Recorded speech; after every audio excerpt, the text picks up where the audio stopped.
Hi, this is Dr. Ralph Wilson with Web Marketing Today.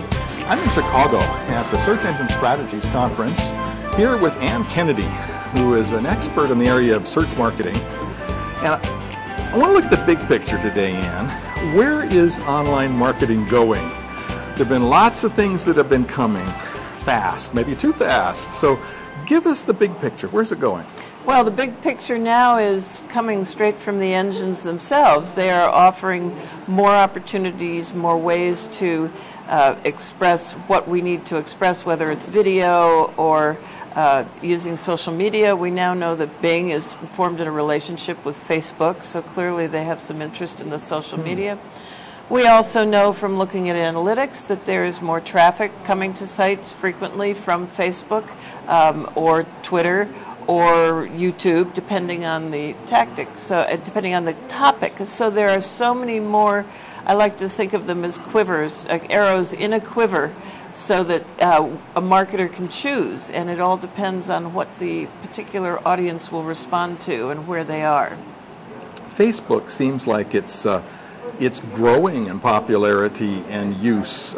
You were telling me a story earlier about somebody you talked to that had sold their whole inventory on Facebook. Tell us that story. Yes, oh, it was a wonderful story. A man started something called the Lady in the Moon and offers a night light for your bathroom with a picture of the Lady in the Moon. And if you didn't know there was a Lady in the Moon, I can tell you there is, and I can assure you that once you've seen her, you will never not see her again in the full moon. Anyway, he ordered about 1,000 of these for his initial inventory and sold them all out in a matter of weeks using only a Facebook page and an email, no website. He said that was way too much work, so they just used the Facebook page. And they've developed a Facebook fan group. This Lady in the Moon has her own Facebook page where she posts whenever she comes out in the full moon, and you can once a month, huh? You can comment on her posts. Yeah, and I thought that was pretty remarkable. Why do you think Facebook was so successful for him? Because it's a trusted community, and he was launching something brand new, and it also has a certain amount of appeal, being, you know, a Lady in the Moon kind of thing. But because Facebook was, he was able to encourage people to tell their friends about this, and in other words, viralize it is a term we use a lot. And Facebook does that very well because you remember your Facebook community that you belong to, your friends, you trust them. So if I am your friend on Facebook and you tell me that there's this new thing that I should go look at, I probably will. So one arrow that we might want to add to the quiver then might be Facebook. Maybe you've got a website, but Facebook might allow you to hook up with some customers in a different kind of way. In particular, if it's B2C customers, it works very, very well because of the friend nature of the trusted communities. For a B2B area, probably not so much. How about video? Where do you see video being useful for businesses? Video is extraordinarily useful, particularly for businesses that have something that involves showing people how to use it. One of my favorites is the Concrete Network, which started Concrete Network TV 2 years ago, and they have found that their inquiries, their traffic from the do-it-yourself portion of their decorative Concrete Network directory site, the traffic coming from YouTube outpaces their traffic from Google now. I mean, YouTube is Google, but if you break it down. So particularly how-to videos. Very strong, yeah. And if you got a new product, that might be a good way to show it and introduce it even. Absolutely. You remember the Will It Blend with the when they blended the iPhone? You know, that actually outranked AT&T's iPhone site for a while. Now, Twitter is really, marketers love Twitter. How might it be useful to a small to medium business? There's some it probably wouldn't be useful to, but there's examples maybe of where it might be useful. What Twitter is fantastic for is announcing something new, because, you know, the Twitter gets carried in the little one box of real-time search on Google.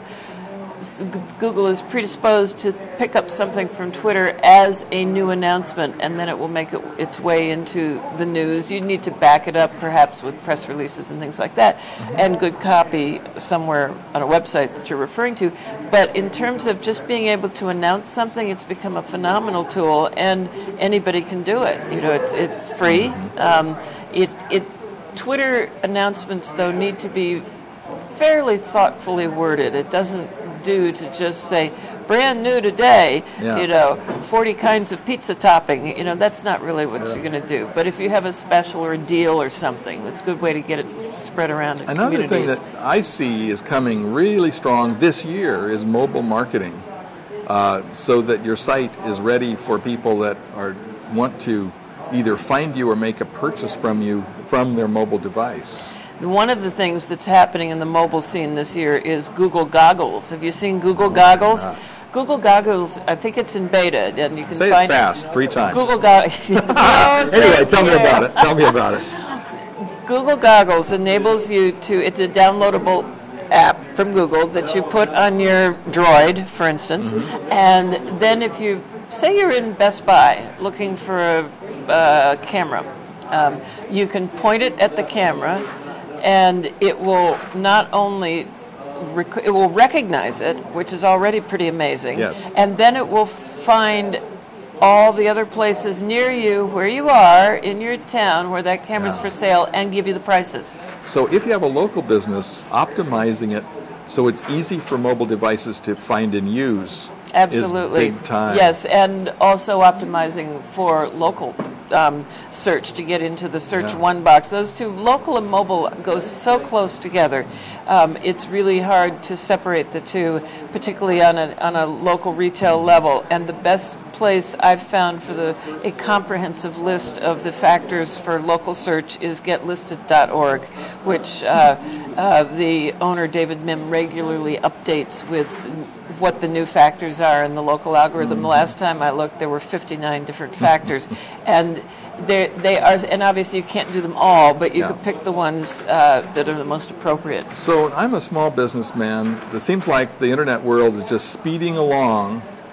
How do I pick? Do I do everything? How do I pick what I should do? I don't know. Do you want to sleep? You can't. The best way to pick what to do is to really understand your customers and what would they respond to. If they respond to a coupon, or if they would respond to some Twitter announcement that makes them come and see you. If they would respond to a how-to video. It really is... know your customer. Know your customer. And it's Marketing 101. Know your customer. And then maybe find out what media they use. You could even Precisely. do a little survey of people that come to your site. It's a very good way to start, is because you remember all websites are really the world's greatest focus groups that were ever invented.